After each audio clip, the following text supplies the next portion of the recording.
Good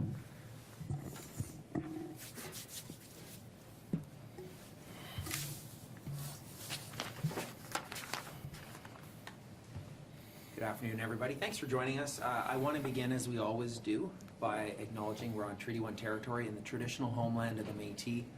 I'm joined by Jay Shaw, Assistant Chief Emergency Management, and provide a brief update on COVID-related matters. We'll both be available to answer your questions on that, and then I'll remain afterwards for topics on other discussions that members of the media may have for me.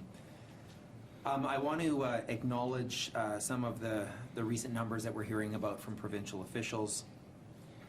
23 new cases reported today in the city of Winnipeg, 31,590 cases to date in the province of Manitoba. Regrettably, one new death of one of our residents in the city of Winnipeg, 207 in the hospital with 29 in intensive care units. 266 cases in Winnipeg over the last 7 days with a test positivity rate of 4%. We're not through the COVID storm yet. I want to just remind all Winnipeggers to continue to be vigilant and continue to wash hands, wear a mask, and watch your distance. Today I'm very pleased to see the city is in a position to recall approximately 75 temporary part-time employees who were previously laid off. This is as a result of the city reopening a number of recreation and leisure facilities on March 8th, which Jay will be able to provide you with additional details on in a few moments. There are a number of measures that will form part of this reopening as a result of the provincial public health orders.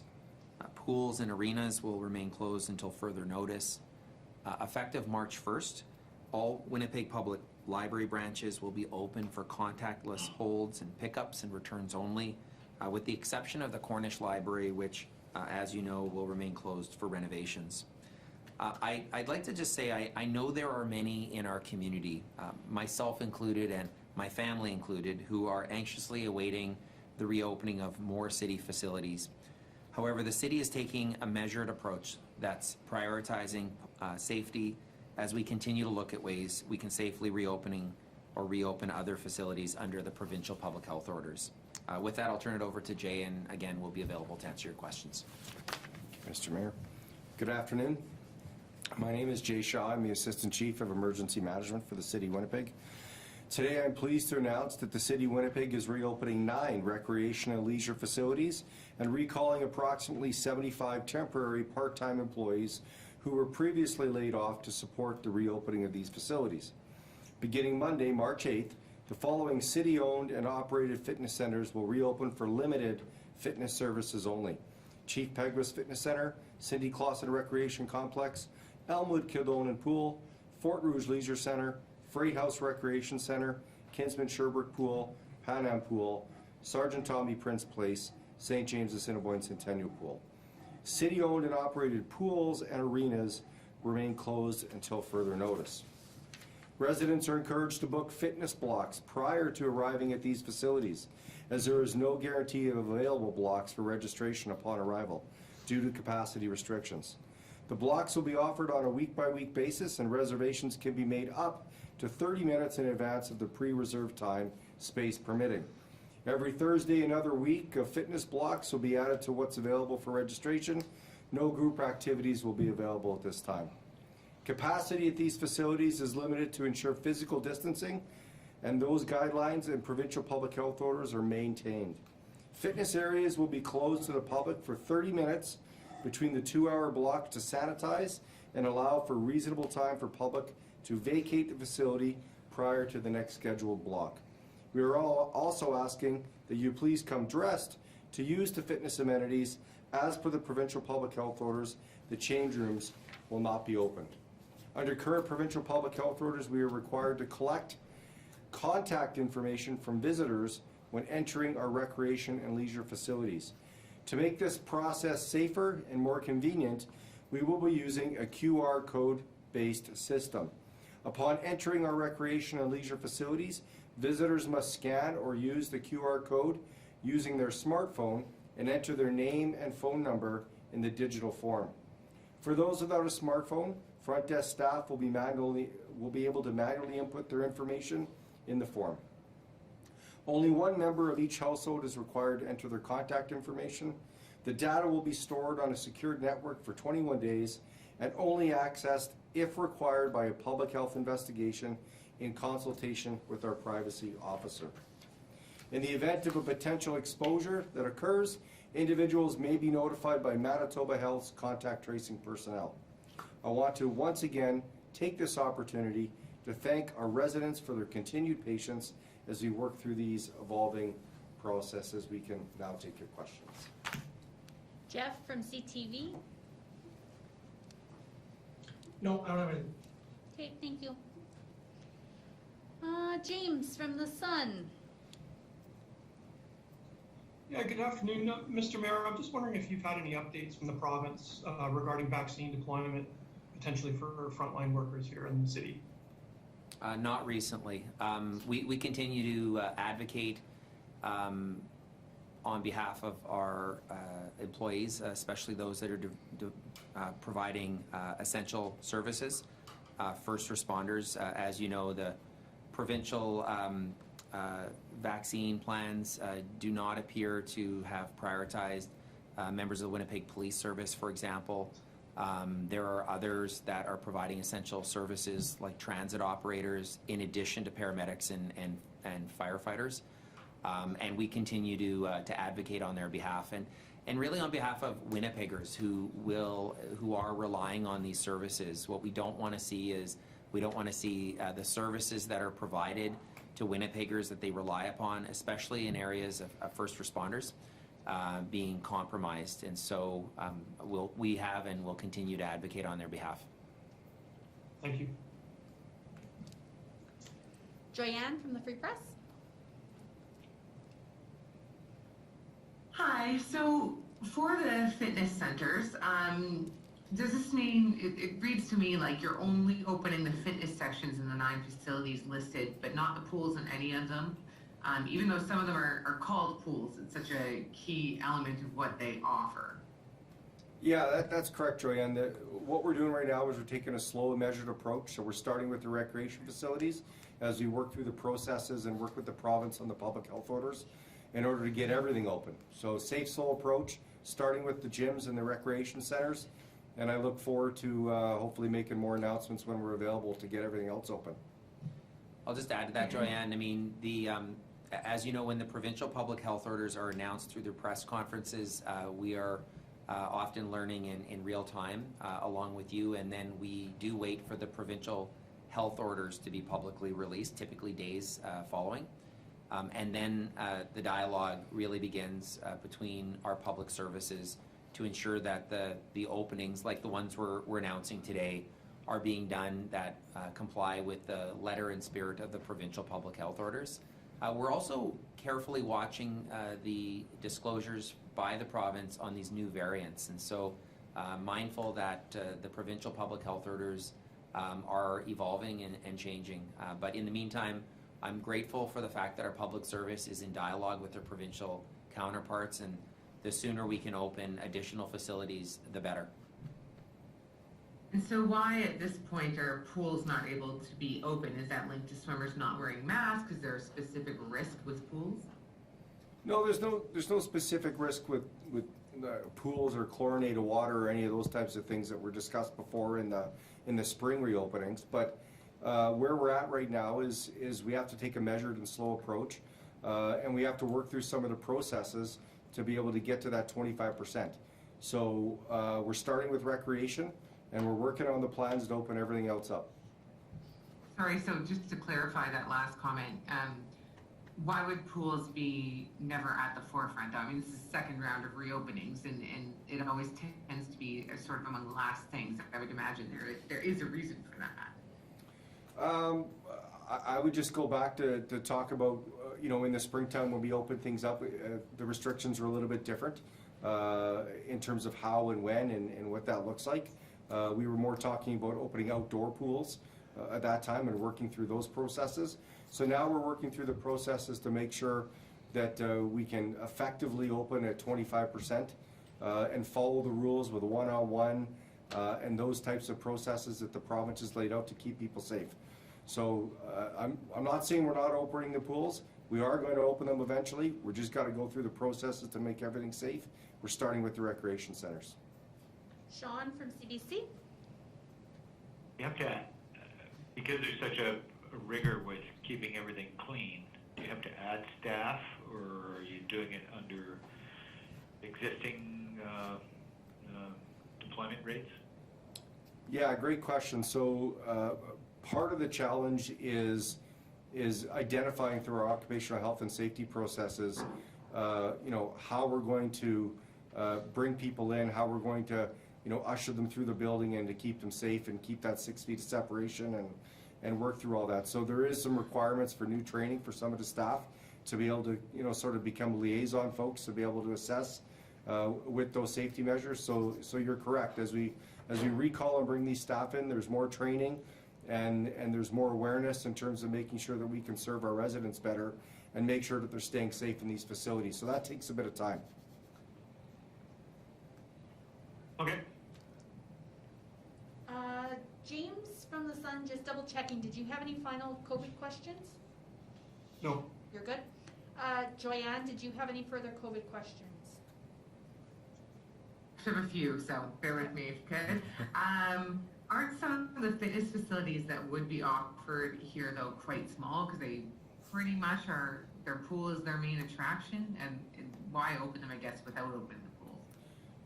Number one reason, our residents want them open, and we want to be able to provide services throughout the whole city. So if we can, we're going to do it. You are correct. Some of the gyms are smaller.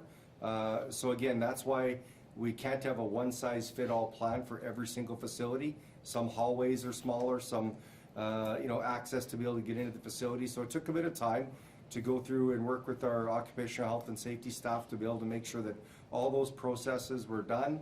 And again, we want to be able to open facilities throughout for all residents in every section of the city. So we are going to do our best to get them all open for the 8th.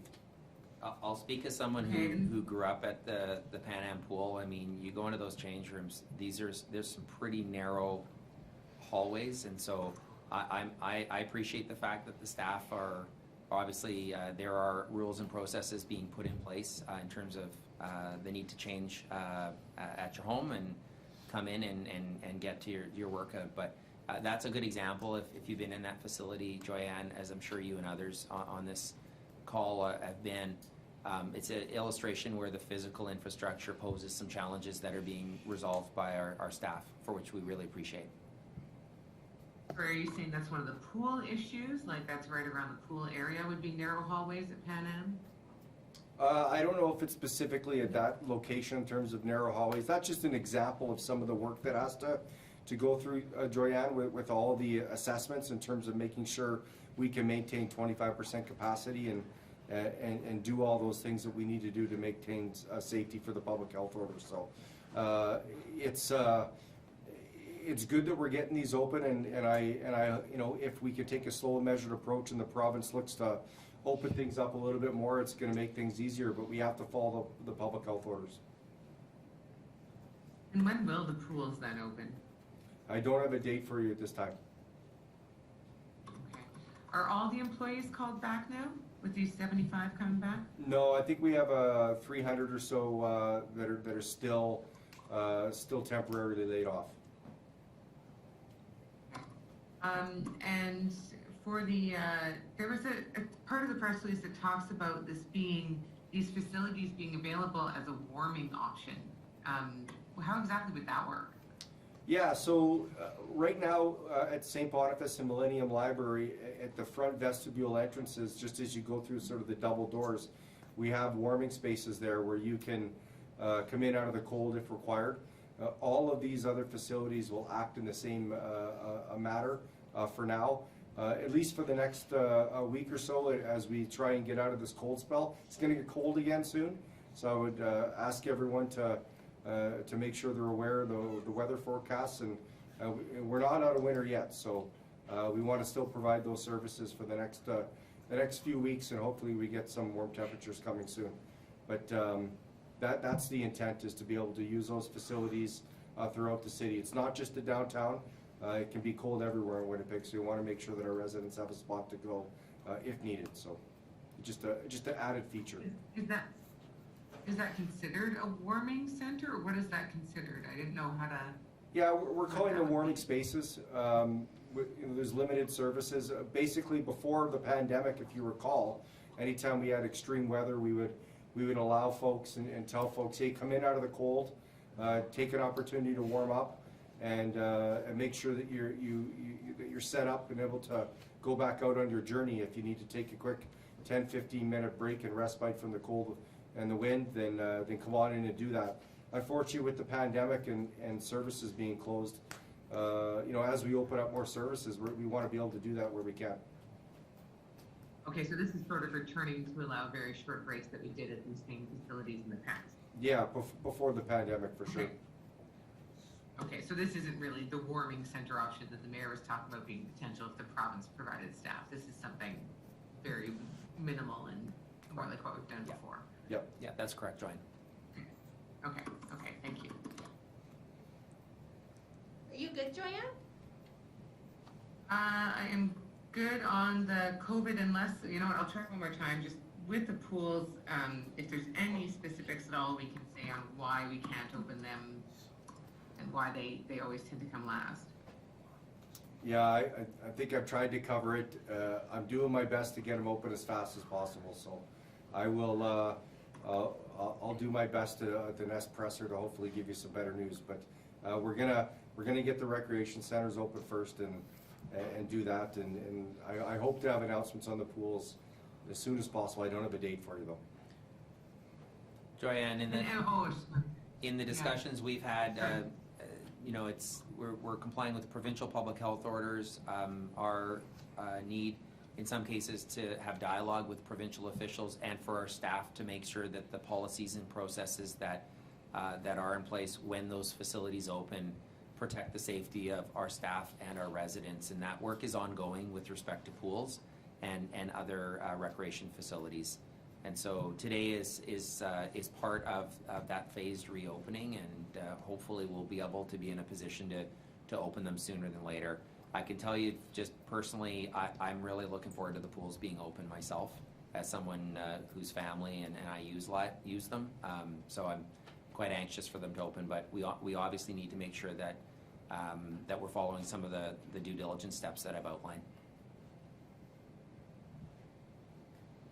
Sean from CBC, did you have any final COVID questions? No, I don't. You're good? Okay. I think I will triple check. Joanne, are you okay now?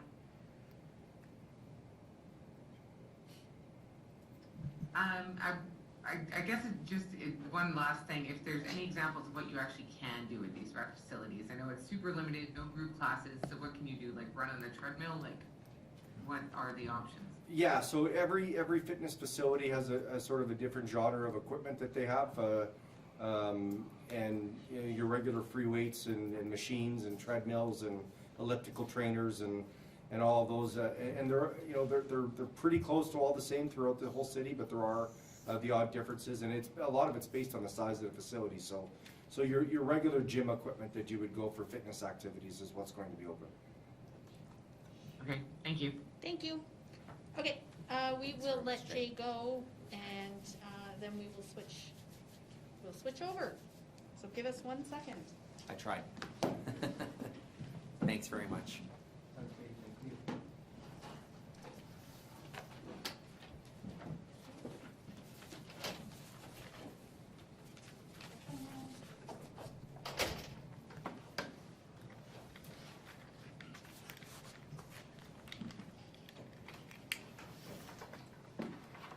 We're good? Okay.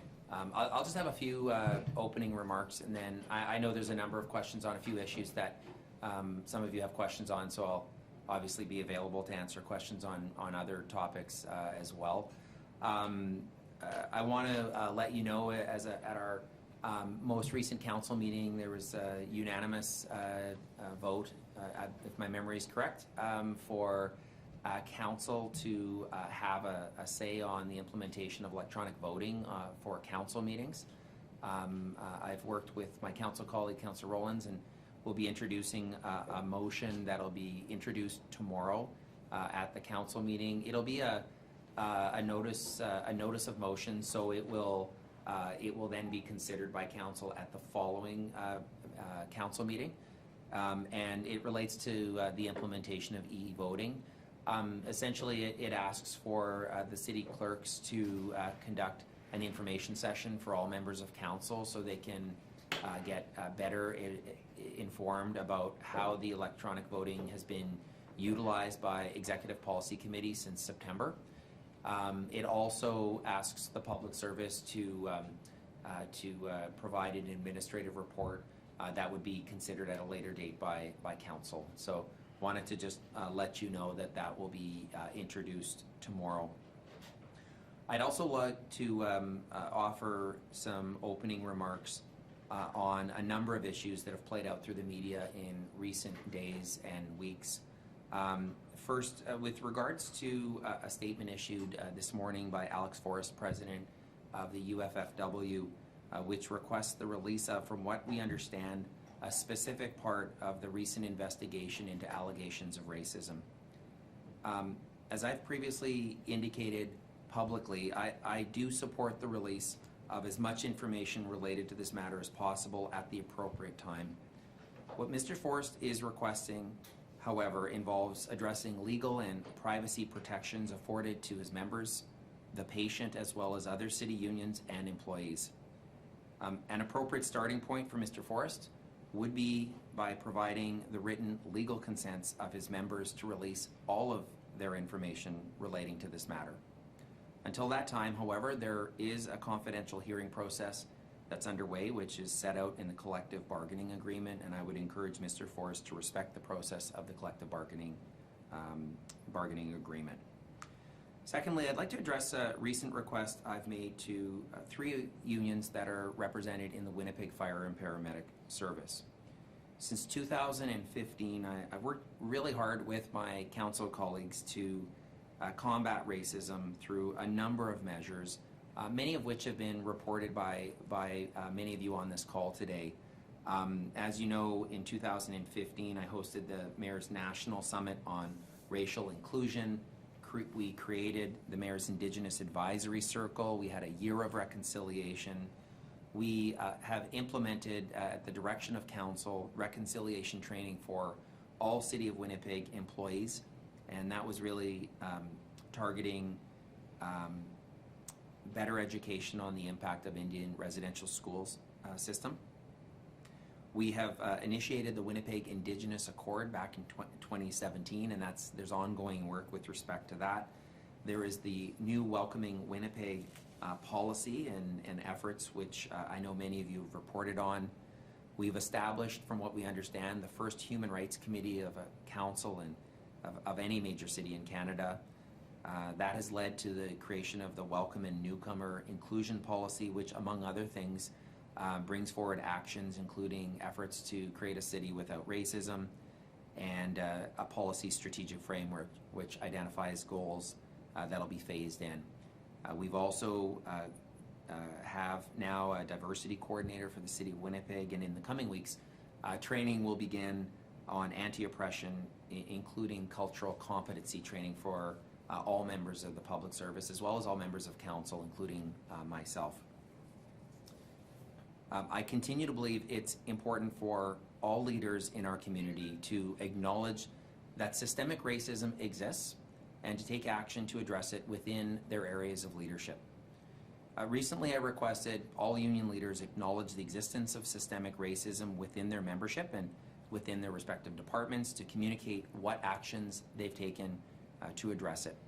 2 of the 3 union leaders in the Winnipeg Fire and Paramedic Service, Mr. Forrest and Ms. Goronsky, have yet to publicly acknowledge the existence of systemic racism within their departments and their membership. The leader of the Winnipeg Fire Paramedic Senior Officers Association, Mr. Rollwagon, is one that has shown leadership to acknowledge it and commit to redoubling their efforts to combat racism in all of its forms, and I want to thank them for that.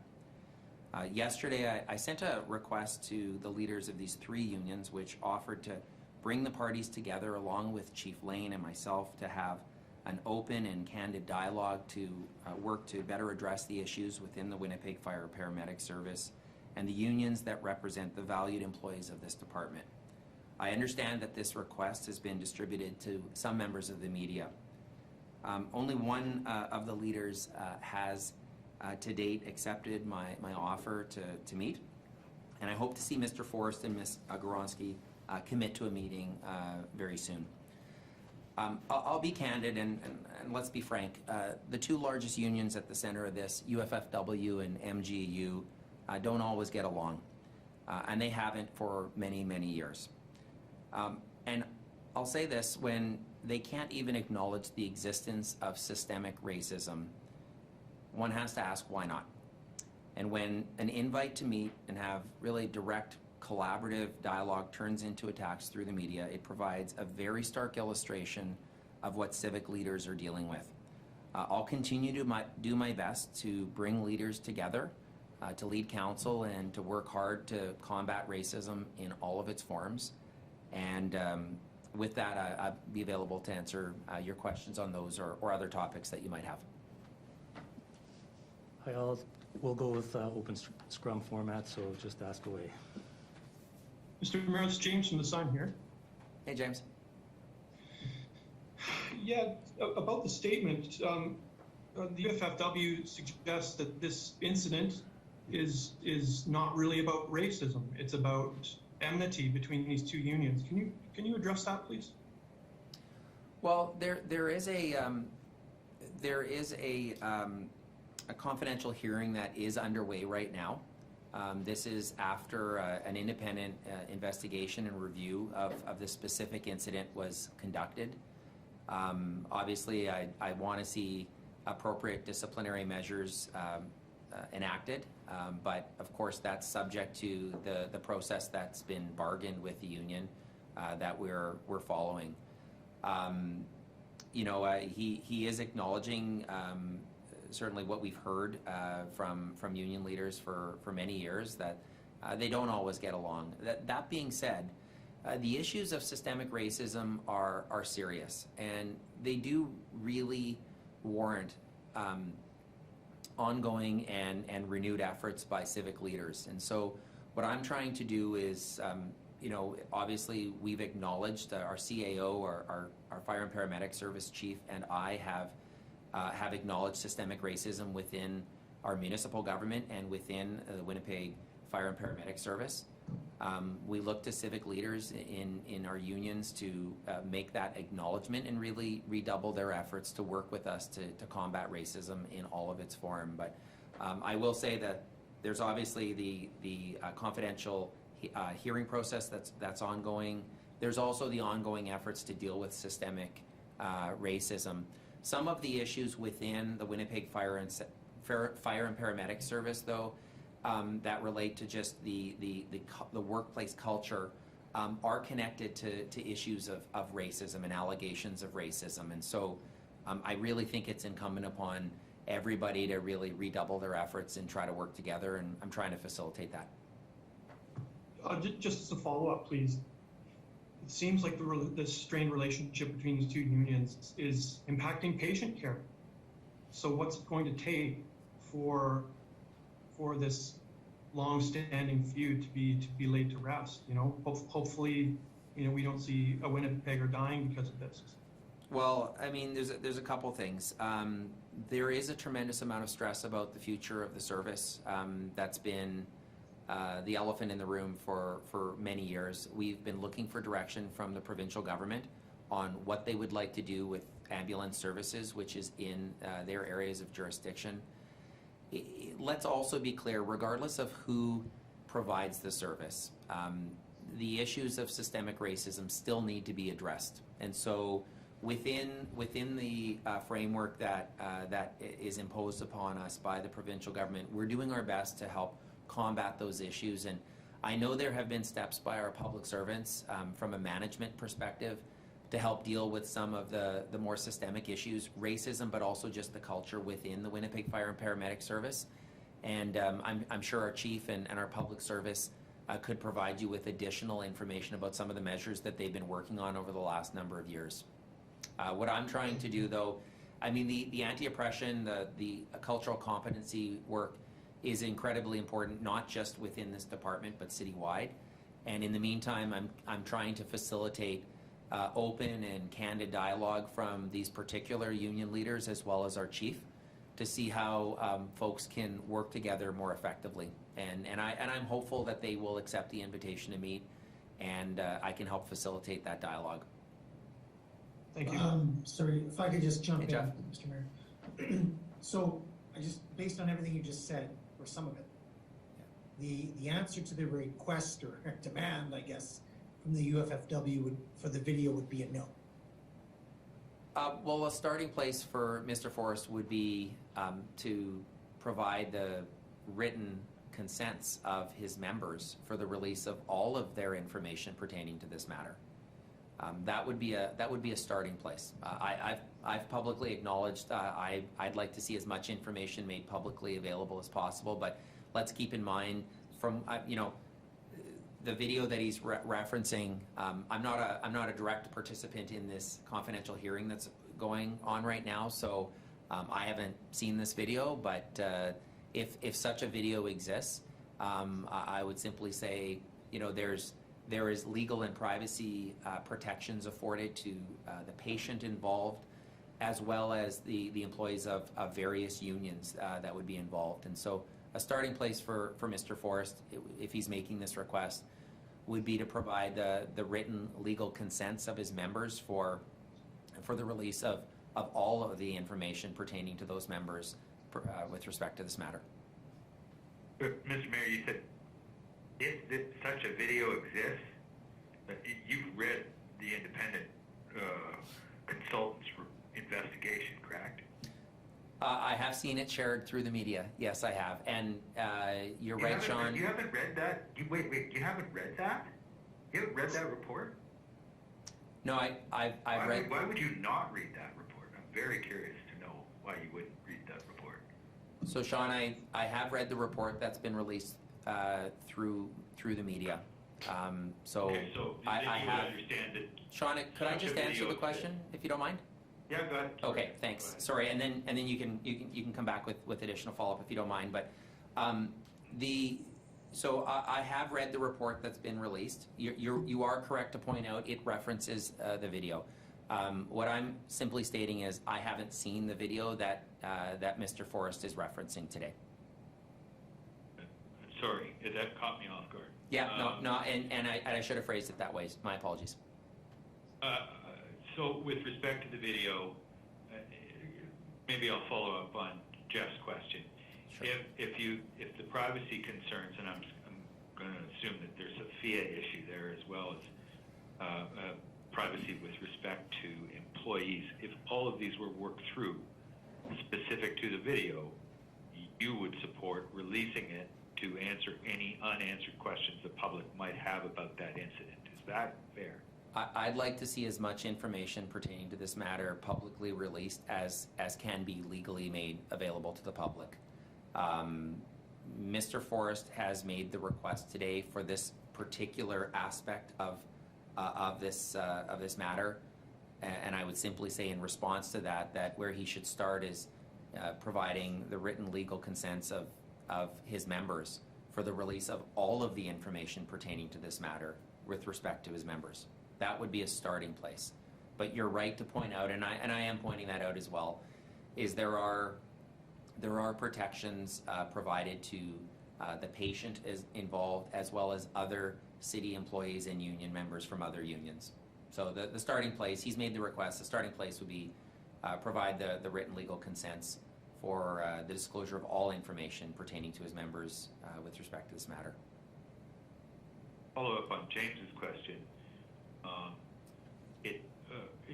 You're essentially, by implying that the province really has much of the control of the ambulance paramedic service, that the city is,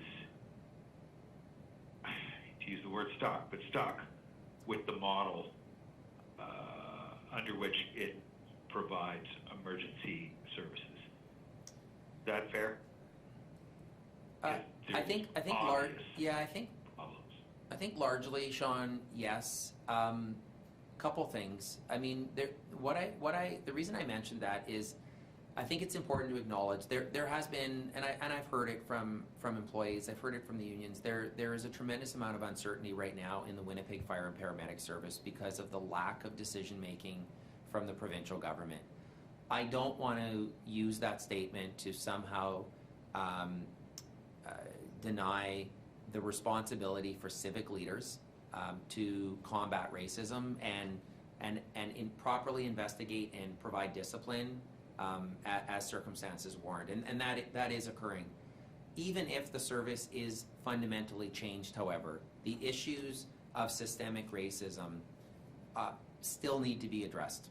So, you know, what I'm trying to do with the model that we do have, that we are currently operating in, is try to do our best to combat it, and I'm trying to bring people together to be more effective at it. What I was, you know, that was in response to just talking about the overall culture and dynamic in the paramedic service. That is a stress right now that members have shared with me, is looking for that certainty. I know I've advocated for that certainty and direction from the province for some time. Hi, sir. Go ahead. That's right. Yeah, if I could just get a clarification, Mr. Mayor, on something. Sure. So you're inviting the unions and I guess yourself to get together. Yeah. Is it to talk about, you know, what paramedics and firefighters, not all, but some don't get along? Yeah. And some of those workplace, I guess, disagreements, or is it more to do with how do we tackle systemic racism? What is it you want to accomplish? Like, what is the point of that invite? So yeah, the invite went out yesterday to Chief Lane, and the three union leaders of the respective unions that I've mentioned, the Winnipeg Fire Paramedic Senior Officers Association, who has confirmed and accepted a willingness to meet with everybody, as well as MGU and UFFW. The first thing is just to have an open and candid discussion about issues of systemic racism, as well as the overall relationship of these respective unions and civic leaders. And so the issues are connected. There's no way to deny that the issues of racism and systemic racism are negatively affecting the relationships of members of the Winnipeg Fire and Paramedic Service. And so I sent that request directly to the members, and since they've obviously released it to the media, which is fine. That the approach was really just to have a discussion with them to see how we could more effectively work together, and they may or may not accept that invitation. I'm hopeful that they will. I will then, as well as I'm doing today and I've done previously, ask that they acknowledge systemic racism exists within the service, but within their unions, and redouble our efforts to work collaboratively together to combat it. So, but when you say work better together, are you talking about firefighters and paramedics? I think there's a role for so the answer is yes, Jeff, but also I think there's a role for all civic leaders within that particular department to work more effectively together.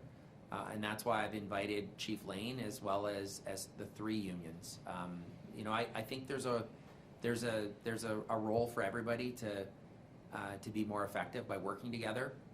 But it does illustrate what we're dealing with when two of the union leaders still have yet to publicly acknowledge systemic racism in the department and within their membership.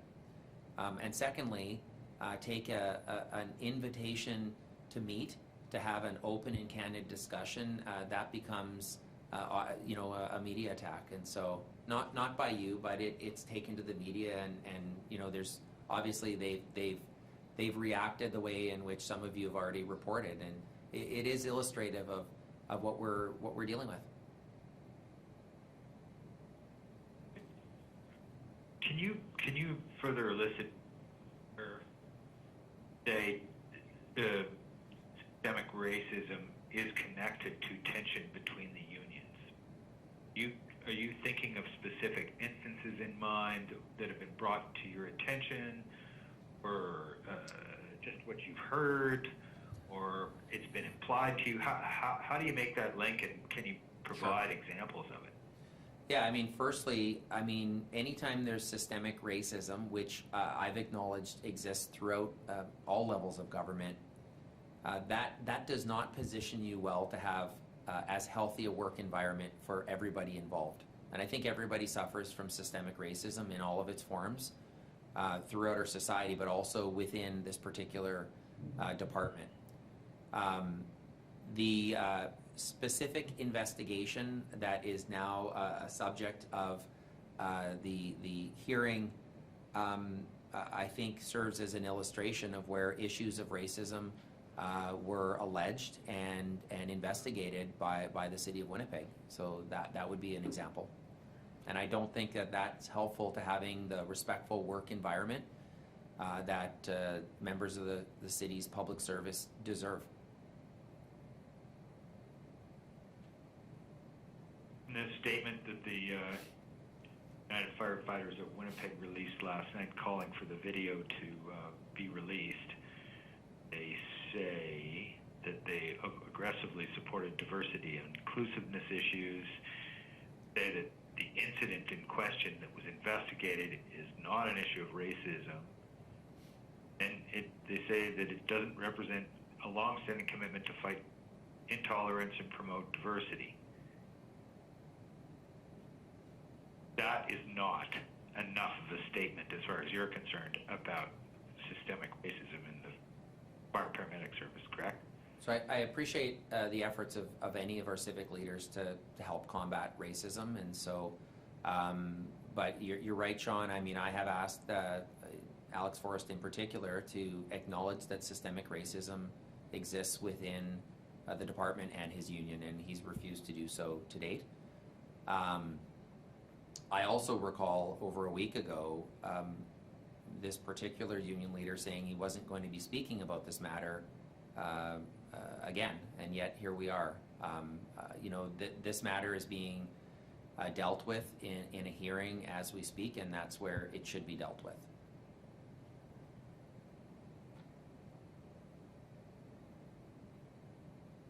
Okay. Anybody else have- I was Go going ahead. to move on to another, if that's okay. Sure. So there is some changes at the Bay building now. I guess it's been boarded up. It definitely looks different than it did prior to now. I guess what are your thoughts on that? Are you concerned about the look of downtown with this massive building now boarded up and right at that key spot? Yeah, it's obviously not the best look for that building or for that area of our city. I have had dialogue through our office today with the committee that we've established. Keep in mind, this is a building that is owned by a third party, and you know, we'll have dialogue with them. The reason this committee that I announced previously was established was to have dialogue with HBC on what their plans were to dispose of this particular asset, and to see how we could work collaboratively with them, and we'll continue to do that through this committee, and including on this issue of the boards going up right now. It's obviously it's not a good look. And I guess with that appearance, what's the effect on downtown? Because it really covers a whole city block. It's a very unique building and how massive it is, right? Well, during the pandemic, I mean, of course, downtown, you know, like all downtowns throughout Canada, you know, has certainly,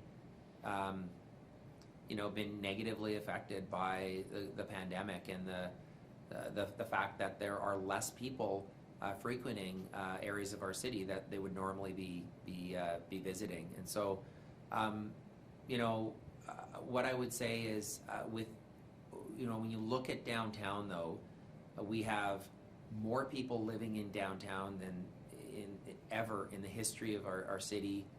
We still have investments being made and new construction and cranes in our downtown, and so the long-term future of our downtown continues to grow stronger. We have, of course, the tallest building being erected right now, the Artists Tower, It's the tallest building, I think, between Toronto and Calgary, and it's residential driven.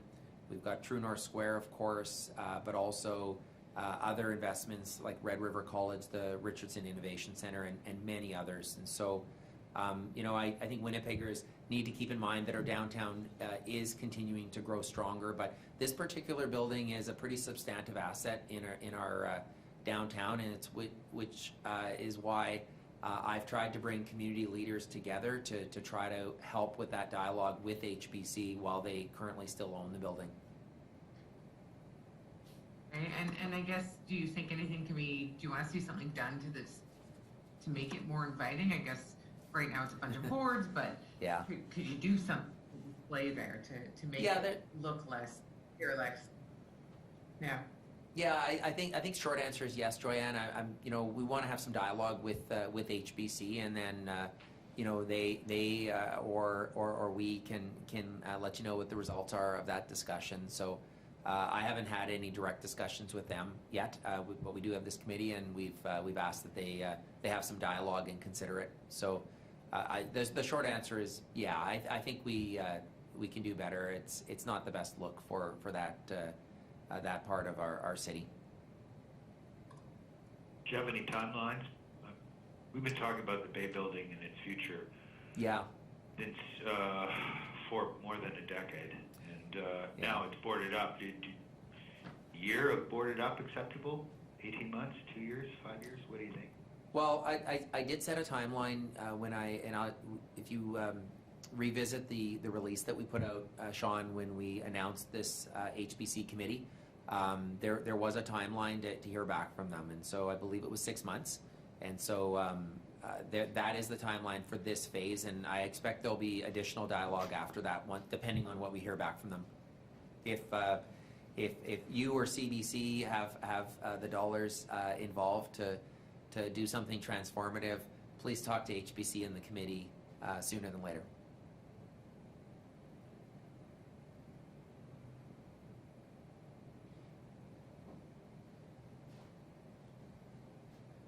Are you guys good otherwise?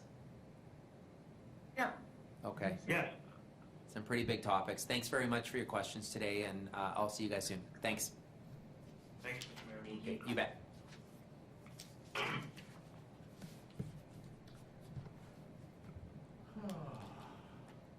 How are you, Mr. Mayor? I'm good. How are you doing? I'm feeling good.